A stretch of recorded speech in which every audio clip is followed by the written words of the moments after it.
राधे राधे महाराज जी। महाराज जी, क्या विचार शून्यता विचारों के पूर्ण नाश की अवस्था है या उनके प्रभाव से मुक्त चेतना की स्थिति, या यदि ऐसी अवस्था संभव है तो उसे पाने का साधन क्या है? विचार शून्यता। विचार शून्यता तभी होगी, पहले विचारों को शुद्ध करें।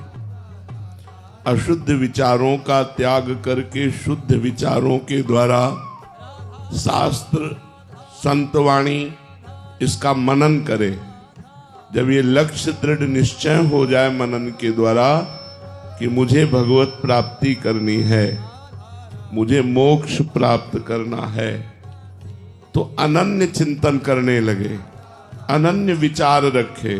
वही विचार जैसे तरंग समुद्र में लीन हो जाती है तो तरंग नाम नहीं रह जाता, ऐसे तुम जिसे विचार कहते हो उसे वृत्ति कहते हैं।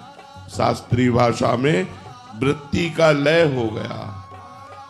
जब देह भाव गया तो कोई कामना नहीं, कोई वासना नहीं, कोई अन्य चिंतन नहीं, तो वृत्तियां जाएंगी तो कहां जाएंगी? तो वृत्तियां उसी परमात्मा में लय हो गई, जिसे विचार शून्यता कहते हैं। विचार शून्यता ये जीवन मुक्त स्थिति है। ये तभी आती है जब गुरुजनों के चरणों का आश्रय लेकर संतवाणी, गुरुवाणी और अन्य अन्य शास्त्रों का स्वाध्याय किया जाए, श्रवण किया जाए, मनन किया जाए, निश्चय किया जाए कि वास्तविक परम सुख परमात्म सुख है, और निरंतर भगवत चिंतन किया जाए। चिंतन करते करते वृत्तियां लय हो जाती हैं। जैसे समुद्र में तरंग लय हो गई तो न तरंग रूप बचा न नाम, ऐसे ही हमारा मन, हमारी बुद्धि, हमारा चित्त, हमारा अहम ऐसे समर्पित हो जाता है कि ना मन बचा ना उसका स्वरूप।